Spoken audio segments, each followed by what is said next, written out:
البدع والأهواء، أهل البدع العقائدية وأهل البدع السياسية.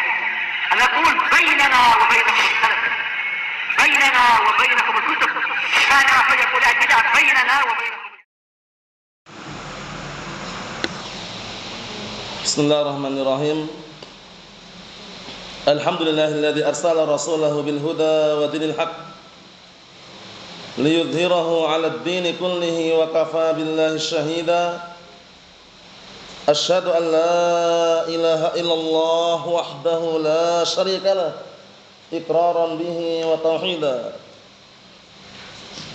وأشهد أن محمدا عبده ورسوله صلى الله عليه وعلى آله وسلم تسليما مزيدا لا نبي بعده. إخواني في الدين أعزني wa a'azzakumullahu jami'an wa barakallahu fikum. Sebelum kita melanjutkan bacaan terhadap kitab kumpulan hadis sahih muttafaqun alaih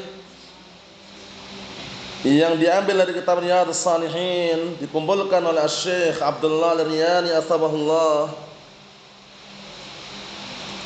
Dua hadis yang kita baca pada pertemuan yang sebelumnya disetorkan terlebih dahulu. Hadis yang pertama, hadis mengenai larangan tasyabbuh dengan orang-orang kafir. Baik tasyabbuh, penyerupaan dalam hal berpakaian, dalam hal ucapan atau perkataan, dalam hal berpenampilan atau yang semisalnya. Waktu itu yang kita ambil adalah disyariatkan untuk menyemir rambut ketika sudah beruban. Yang kedua, hadis yang berisikan tentang larangan cukur rambut dengan bentuk qaza'. Qaza' itu artinya adalah yahliku ba'dah wa yatruku ba'dah. Seseorang mencukur rambutnya sebagiannya dan meninggalkan sebagian yang lainnya. Biasanya identiknya mirip dengan cukuran-cukuran orang kufar, bermodel-model. Kanan kiri tipis, tengah tebal. Tengah tipis, kanan kiri tebal. Atau cukuran kuncung atau yang semisalnya. Kuncung itu biasanya yang anak-anak kecil itu atau yang model-model tentara itu dikondisikan. Karena biasanya kanan kiri tipis dan tengah tebal. Yang paling aman, nyaman, tentram, tidak ada kritikan, cukur rata dengan ukuran yang sama, tidak bermodel-model. Itu aman, nyaman, tentram, tidak berseberangan dengan syariat. Enggak ada kritikan sama sekali. Yang hafal dua-duanya setorkan serentak seperti biasanya. Tafadhalu.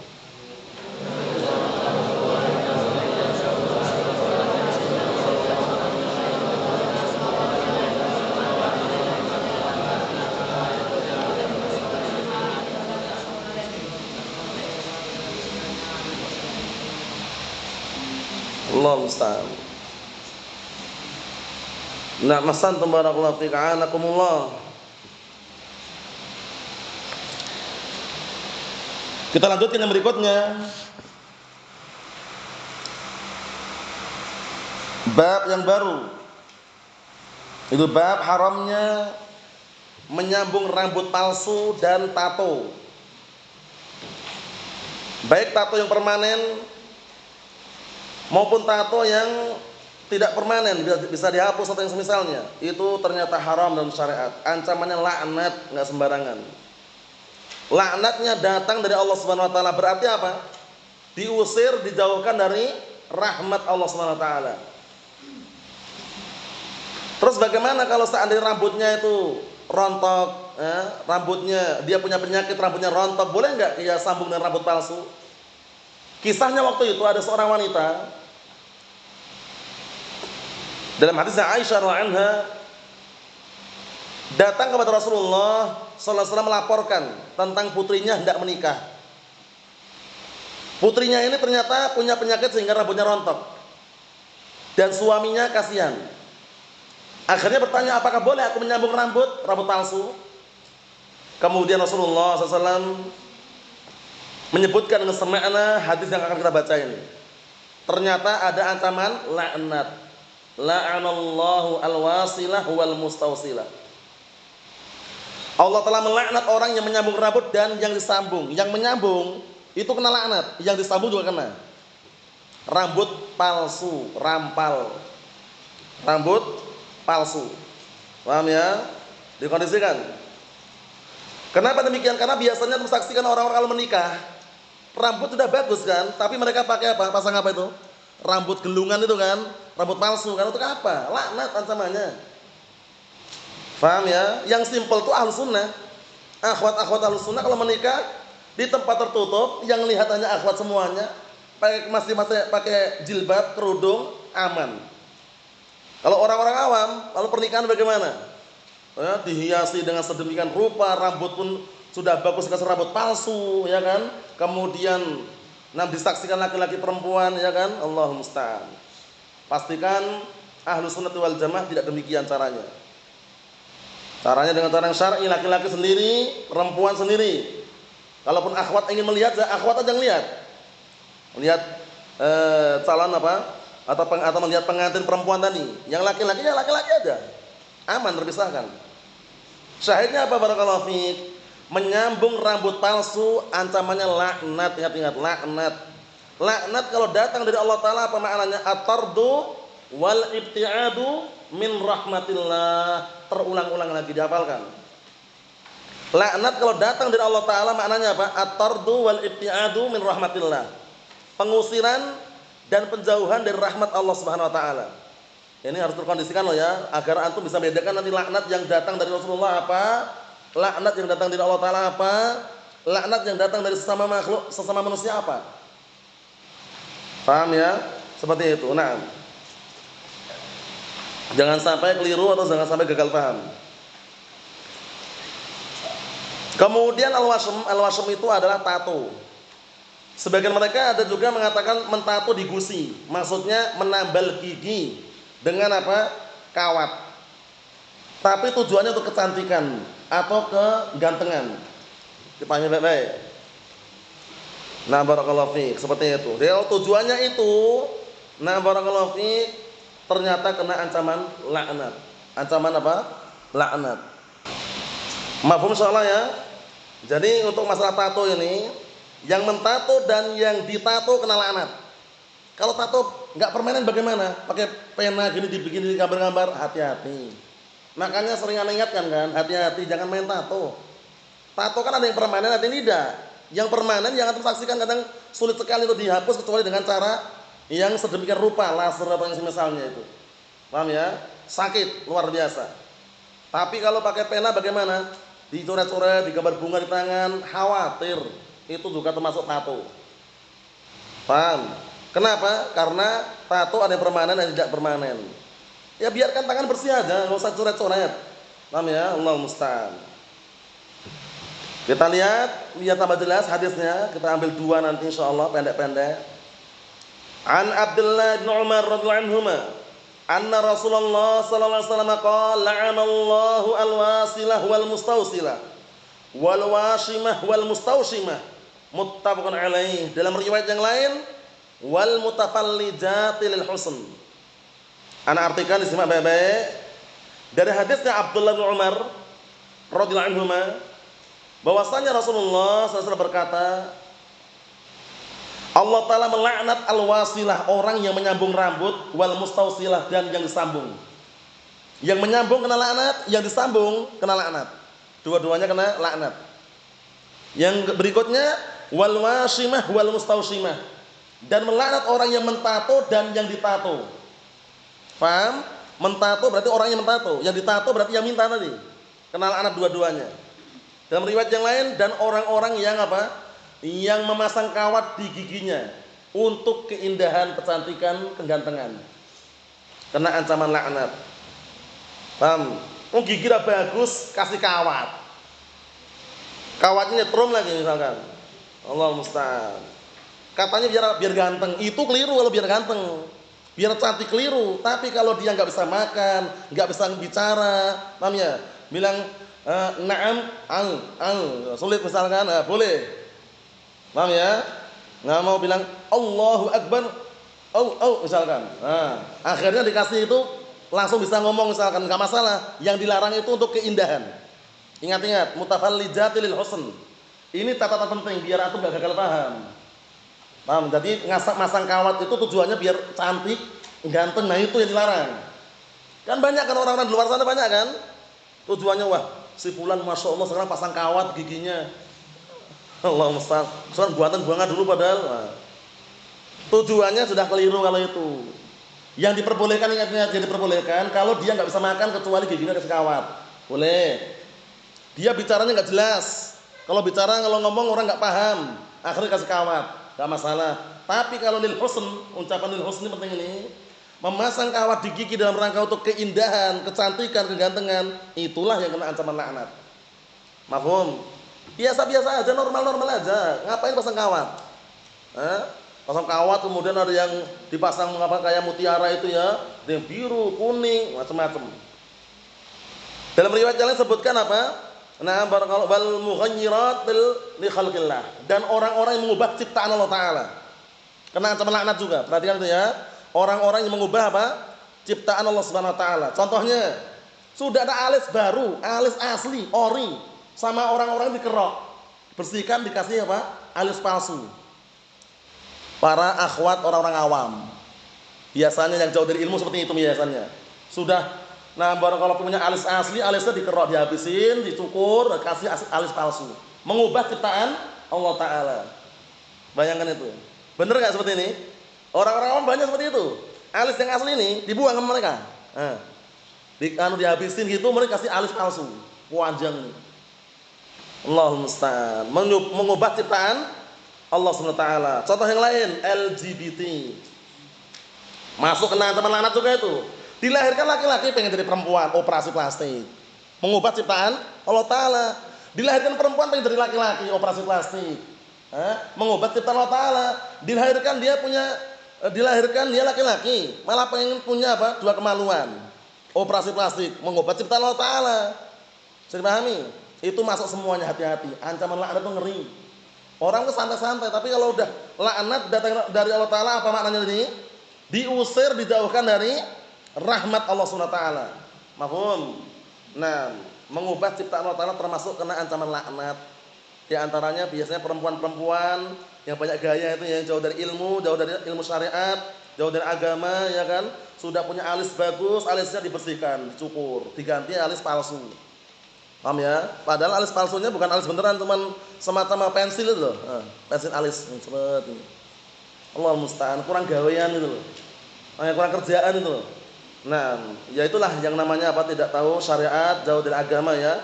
Nasallaha an yahdiyahunna. Naam. Kemudian barakallahu fiik, yang menyambung rambut dan juga disambung ini, dua-duanya kena laknat. Datang ke salon, Mbak tolong dikasih rambut palsu.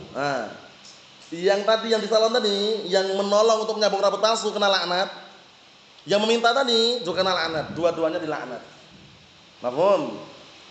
Yang mentato dan juga yang ditato kena laknat juga. Hati-hati. Nah, jadi masalah ini bukan masalah sepele ya, masalah besar kaitannya dengan laknat. Oleh karena itu yang berkaitan dengan seperti ini bentuknya mirip, hindari. Baik gambar-gambar di tangan, dikasih gambar-gambar bintang, ya kan? Dikasih gambar bintang 7 atau macam-macam, itu semuanya khawatir kena ancaman tersebut. Karena tato ada dua versi. Tato yang permanen, tato yang tidak permanen. Paham ya? Yang tidak permanen dihapus pakai air bisa. Ya kayak pena-pena, tinta-tinta kan sama. Yang permanen ya biasanya harus pakai alat kan untuk menghapusnya. Allahul musta'an. Allahumma sallim. Nah, ini ahlus sunnah masya Allah. Mereka paham seputar ini. Kaum muslimin secara global paham. Tapi ada kaum muslimin yang mereka apa? Jauh dari agama, akhirnya apa? Ikut-ikutan dengan orang kufar. Yang ditato itu bukan di tangan, ya kan? Bukan di kaki. Wajahnya tato. Wajah udah bagus, ganteng, ditato harimau ini. Muka harimau. Paham ya? Kemudian kepalanya, rambutnya masya Allah dicukur habis itu rambutnya. Gundul pelontos itu tato kepalanya. Bayangkan itu. Allahul musta'an. Allahumma sallim. Ada juga yang ekstrim dari itu. Ya ditato lidahnya. Tato. Allahul musta'an. Ada juga yang ekstrim dari itu, bahkan Yang ditato itu apa? Barakallahu fiik. Bagian apa yang namanya itu? Dekat bola mata itu. Nah, karena ikhwah banyak cerita ya, dalam artian di negara barat sana banyak orang-orang model kayak gitu. Paham ya? Ikhwah kita di negara barat juga ada kan? Cerita sana itu negara yang penuh dengan kerusakan, bahkan mereka kalau bertato itu sudah enggak tanggung-tanggung lagi. Paham ya? Allahul musta'an. Tato sedikit aja, cuma tato bikin tai lalat ini. Kena lanat tai lalat pada lo ya. Tahu tai lalat antum? Andeng-andeng. Itu aja kena ancaman laknat. Apalagi besar. Allahul musta'an. Nah, tato pohon beringin. Ini. Akarnya tembus bawahnya. Allahul musta'an. Kondisikan ya, itu semuanya ancamannya laknat. Ancaman laknat, hati-hati, jangan bermudah-mudahan. Ini ada, lihat dihafalkan ini ya. La'anallahu al-wasilah wal mustausilah wal wasimah wal mustausimah. Allah telah melaknat orang yang menyambung rambut palsu dan yang disambung, dan orang yang mentato dan yang ditato. Riwayat yang lain apa tadi? Wal mutafallijatil husn. Diperhatikan baik-baik. Dan orang-orang yang mereka menambal gigi mereka dan kawat, memasang kawat untuk keindahan. Ucapan untuk keindahan, paham baik ini. Kalau tujuannya bukan untuk keindahan, tujuannya karena sakit giginya, nggak bisa bicara, kalau makan sulit misalkan, itu diperbolehkan. Tapi untuk keindahan berarti biar cantik, biar ganteng. Paham ya? Seperti itu. Allahul musta'an. Ikhwani fid din, a'azzani wa a'azzakumullah jami'an wa barakallahu fikum. Jadi pastikan amalan-amalan yang bisa mendatangkan laknat dihindari. Ada lagi enggak amalan-amalan yang lain selain ini yang mendatangkan laknat? Ada enggak selain ini? Masih ada lagi enggak? Masih banyak, di antaranya apa? Makan harta riba. La'anallahu akila riba wa mukilah wa syahidah wa syahidahi wa katibah. Allah telah melaknat pemakan harta riba, yang memberi makan dari harta riba, yang menyaksikan transaksi riba, dan sekretarisnya. Antum tahu sekretaris? Tahu sekretaris antum? Antum tahu sekretaris antum? Sekretaris tahu? Apa itu? Ustaz tengok. Kata antum tahu sekretaris katanya. Yang makan harta riba kena laknat, yang menyaksikan kena laknat, menyaksikan kena negur itu kena laknat. Kemudian yang ngasih makan harta riba kena laknat. Nah, sekretarisnya juga kena laknat. Apa sekretaris itu? Ini cuma menguji pengalaman aja. Kalau nggak tahu tak oper.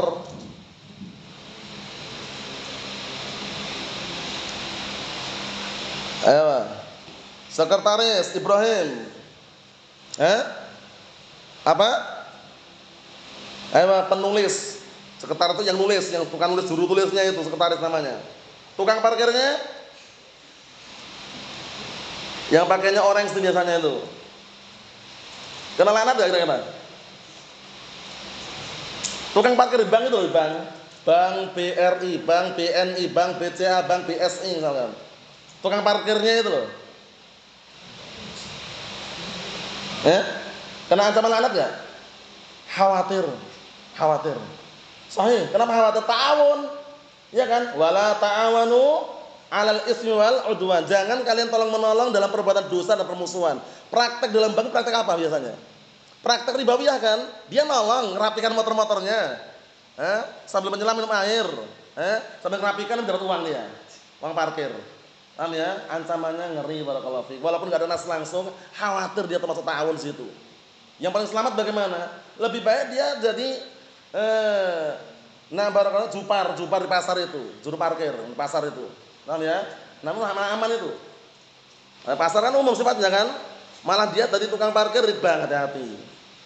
Paham ya? Hati-hati ya barakallahu fiik. Ini sekedar selingan, termasuk amalan dan laknat di antaranya makan harta riba.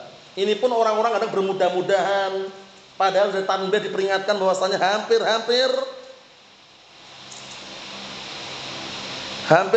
zaman sekarang ini apa? Nah, manusia tidak terlepas dari debu-debu riba. Debu-debu riba. Paham ya? Nah, hampir tidak terlepas dari debu-debu riba. Maksudnya praktek riba ini sekarang merajalela gitu loh. Paham ya? Mulai dari transaksi jual beli online, ada ribanya biasanya kalau tidak berhati-hati. Mafhum? Nah, jual beli kredit. Kontan 10 juta, kredit 12 juta. Itu kalau pas pada tempo pembayarannya pas. Kalau lebih sama dia apa? Dinaikkan lagi 12 juta 500. Denda itu riba. Praktek apa lagi kemarin yang mirip tapi gayanya halus sekali? Apa kemarin praktek apa kemarin Ehsan? BMT. Praktek BMT. Prakteknya bagaimana prakteknya? Gayanya BMT, datangi orang yang punya kebutuhan. Taruhlah ada orang namanya Pak Soleh. Contohnya, BMT bilang, Pak Soleh, ente butuh apa Pak? Kata Pak Soleh, ana ini butuh kulkas. Kata BMT, siap, ayo ikut kami ke 6 toko yang jualan kulkas. Diajak sama pihak BMT. Milih yang mana Pak Soleh? Pak Soleh bilang, milih yang mereknya LG. Sama pihak BMT dibayar kontan. Nih, Pak ini tak bayar, harganya yang LG 5 juta. Nah, nanti Bapak bayar ke kami, ke BMT 6 juta, kredit. Nah, ini yang riba di sini. Kenapa kredit? Aslinya dia itu minjamkan uang, mengembalikannya apa? Lebih. Cuman bentuknya barang gitu loh. Itu yang rahasianya kenapa BMT kok bisa dilarang, kenapa? Walaupun sebagian membolehkan, tapi prakteknya lihat. Yang membolehkan tadi itu apa? Mungkin nggak lihat dari titik sini. Bentuknya nolong bantu, bentuknya barang, tapi mengembalikannya uang. Bisa paham nggak? Sama pihak BMT dibayar kontan di toko tadi 5 juta. Orang yang beli tadi Pak Soleh tadi bayar ke BMT kredit dengan harga 6 juta. Namanya riba. Minjamkan uang bentuknya apa? Barang. Kalau mau nolong bagaimana kalau nolong? Pak Soleh, ini sudah bayar kontan Pak, 5 juta, nanti Bapak kembalikan ke kami 5 juta aja. Nolong berarti sama-sama 5 juta. Itu benar kalau itu nolong. Ada solusi yang lain enggak? Ada solusi, tapi pernah tak kasih tahu solusinya, enggak mau dia. Apa itu solusinya? BMT beli kulkas banyak, taruh di gudang BMT itu. Stok istilahnya. Ada kulkas, ada mobil, ada motor. Nah, nawari ke orang, Pak, ini kami BMT jualan ini, Pak. Kredit sekian, kontan sekian. Nah, itu baru boleh. Barangnya ada di situ. Paham ya? Tapi soalnya BMT itu kosongan, kantor itu ada. Nah, antum masuk ke kantornya, mana kulkasnya enggak ada, antum diajak dulu. Ke toko kulkas, carikan, dibayar kontan oleh pihak BMT, antum cuma bayar ke BMT kredit. Tiba.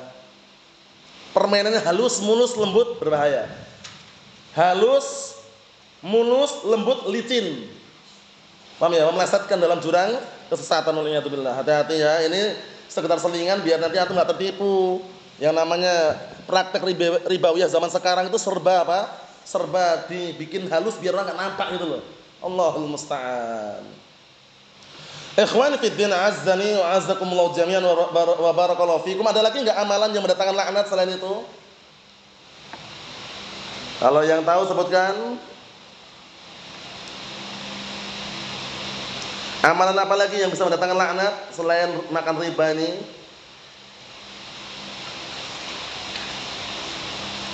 Apa? Sebutkan, apa salah? Masih banyak kan? Ayo, apa lagi?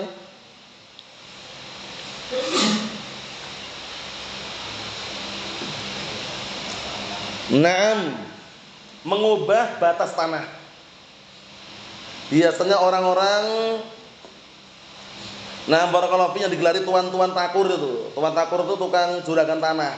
Itu kalau nggak istiqomah, nggak paham agama, itu biasanya berani mengubah patokan tanah, batasan tanah. Apa dalilnya? La'anallahu man ghayyara manarul ardi. Allah Ta'ala melaknat orang yang mengubah batasan tanah, patokan tanah, dikasih pembatas sama diubah sama dia. Ini kayaknya diubah geser sedikit, lumayan ini. Diubah sama dia. Biar tanah dia lebih luas lagi gitu loh. Paham ya? Kan cuma satu jengkal, sejengkal saja nih, sejengkal. Itu ancamannya apa ancamannya sejengkal? Mengubah, mengambil tanah dengan cara kedoliman sejengkal saja, ancamannya apa? Nah, nanti dari kiamat ditimpakan 7 lapis bumi ke orang tadi. Ngeri atau tidak? Ngeri. Sejengkal itu kan yang nampak, tapi yang sejengkal kasih 1000 kali 1000. Tanahnya luas di kota. Dia ngambil sejengkal dikalikan 1000. Padahal semeternya di kota berapa? 5 jutaan. Ada 5 jutaan itu. Nah, sejengkal kali 1000 banyak.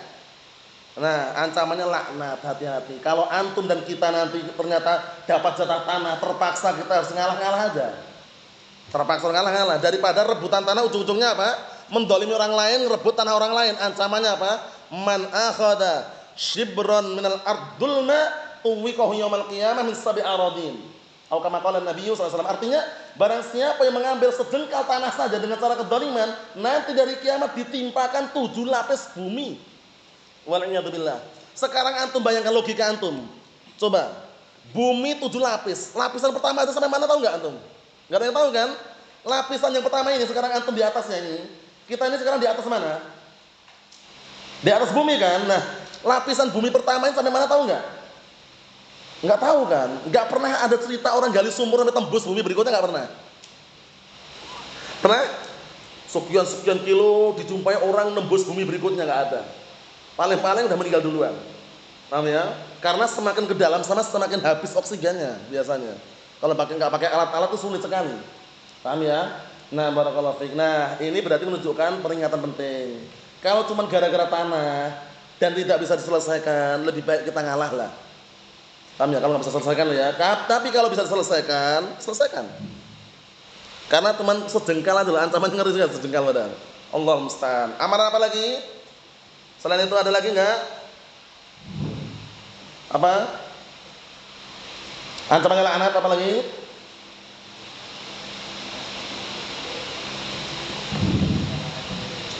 Apa? Apa ini? Man dzabaha li ghairillah. Naam. La'anallahu man dzabaha li ghairillah. Masuk juga. Allah Ta'ala melaknat orang yang menyembelih untuk selain Allah Ta'ala. Sembelian tubah fulan bah alan, kiai fulan ya alan. Paham ya? Untuk kiai selamat misalkan, ternyata kiai selamat bukan manusia, kerbau. Allahu musta'an. Ada lagi? Hah? Apa artinya itu? Orang kan pengen tahu artinya kan? Itu Arabnya, artinya apa?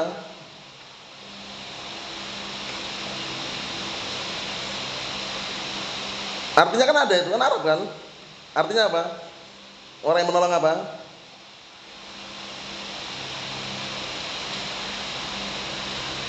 Hah? Orang yang menolong pelaku apa? Pelaku kebid'ahan. La'anallahu man awa muhditsa. Allah Ta'ala melaknat orang yang menolong pelaku bid'ah. Pelaku bid'ah kok dilindungi? Kok dilestarikan kebid'ahannya? Kok ditolong? Kok didukung? Itu hati-hati, kena ancaman laknat. Wal'iyadzubillah. Allahumma sallim salim. Yang berikutnya, bab karahatil istinja bil yamin wa massil farji bil yamin. Ini sudah kita lewati dalam kitab fikih. Jadi yang sudah kita lewati dikondisikan faedahnya. Jangan sampai gagal paham 2 kali, kondisikan. Disimak baik-baik, serius, fokus. Bab dibencinya karahah, kalau menurut para salaf terdahulu itu maknanya seringnya itu tahrim.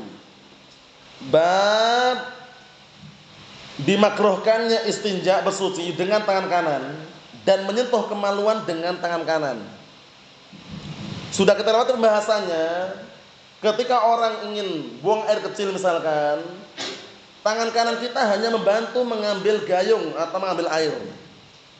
Yang bersentuhan langsung dengan kemaluan itu tangan kiri. Mafhum? Larangan ini orang bersuci dengan tangan kanan. Terbalik dia. Jadi dia membersihkan kemaluannya dengan tangan kanannya. Paham? Kemudian dia ngambil air dengan tangan kirinya, terbalik. Paham ya? Itu ternyata dilarang. Mafhum? Atau menyentuh kemaluan dengan tangan kanan. Paham ya? Dia ingin buang air kecil, dia malah memegang kemaluan dengan tangan kanan. Paham? Seharusnya tangan apa yang megang? Seharusnya kiri. Nah, ancamannya barakallahu fiik, melanggar syariat. Yaitu apa? Melanggar syariat. Ada larangan dia malah melanggar. Kita lihat, disimak baik-baik. An Abi Qatadah radhiyallahu anhu, disiapkan jawabannya. An Nabi sallallahu alaihi wasallam qaal, "Idza bala ahadukum fala ya'khudanna dzakarahu bi yaminih." Disimak. "Wa la yastanji bi yaminih Wala yatanaffas fil ina muttafaqun alaih. Ana artikan, disimak baik-baik barakallahu fiik. Pastikan profesional ketika belajar. Biar cepat bisa, cepat pintar. Jangan yang dibuka halaman 97 dia masih halaman 3. Ngapain zat tadi? Kereta api sampai Cirebon dia masih di Gubeng Surabaya. Allahul musta'an. Diperhatikan. Dari hadis Nabi Qatadah Al-Ansari, siapa namanya antum? Ini pertanyaannya enggak tanggung-tanggung, langsung ini pertanyaannya. Dia langsung dijawab langsung. Abi Qatadah Al-Ansari siapa namanya? Ada Abu Mas'ud Al-Ansari, ada Abu Ayyub Al-Ansari. Nah, ini Abu Qatadah Al-Ansari. Siapa namanya? Yakin? Nufai bin Haris yakin? Yakin atau tidak San? Kata beliau Akhizam Nufai bin Haris katanya. Abi Qatadah. Keliru atau benar? Itu ada pertanyaannya. Keliru, masih keliru. Sufyan Al-Harits bin Rib'i. Keliru atau benar? Masih keliru. Masih keliru. Zaki. Siapa?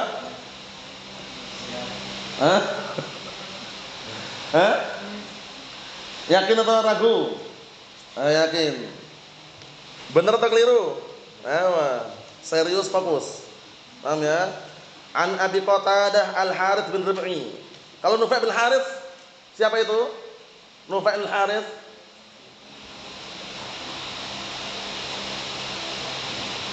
Nufai bin Harits siapa?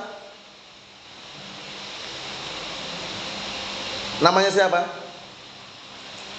Ingat ya? Nufai bin Harits Nazril. Pokoknya serba murajaah nih.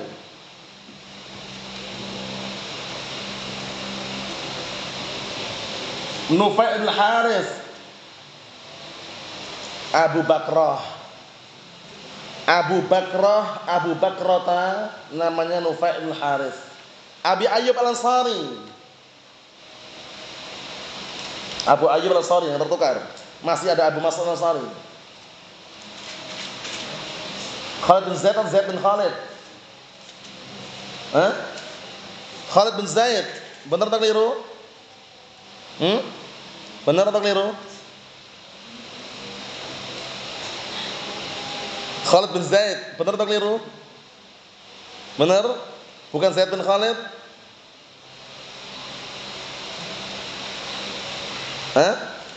Khalid bin Zaid, Abi Mas'ud Al-Ansari. Ewa, antum?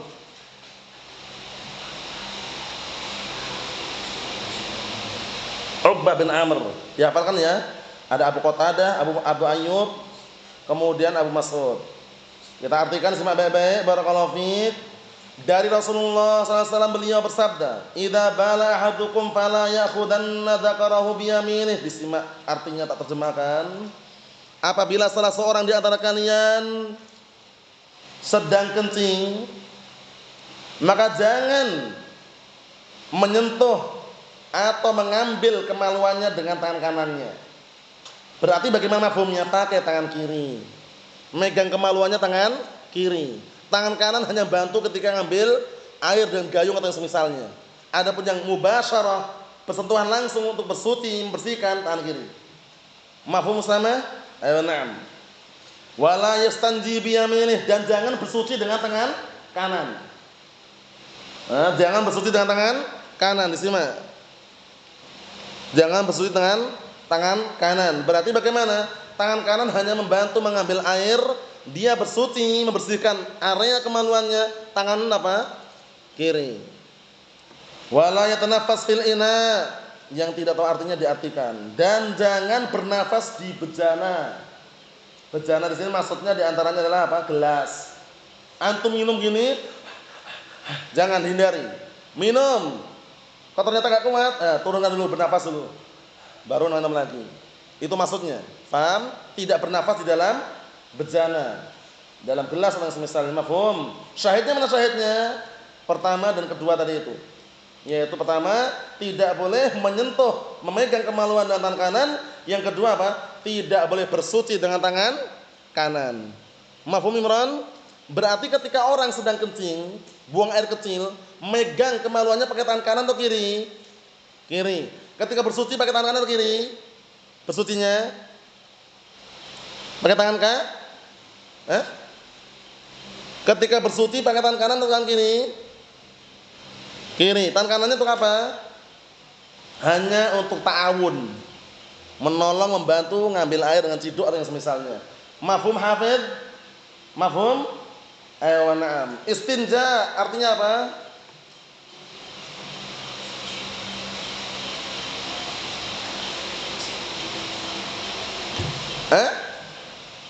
Istinja artinya bersuci. Istijmar, apa artinya istijmar?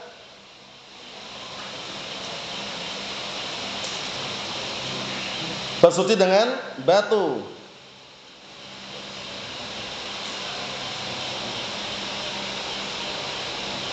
Istirja. Apa itu istirja? Istirja.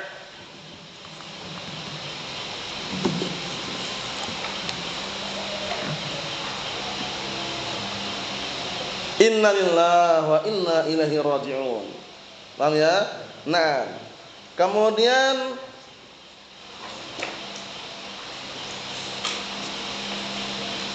istighfar. Ayo, mengeluarkan air dari dalam hidung. Istinsyaq, memasukkan air dalam hidung.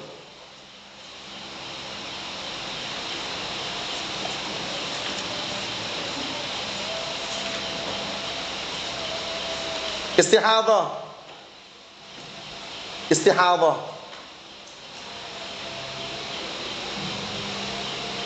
Pernah dengar istihadhah? Sering. Istihadhah, apa istihadhah?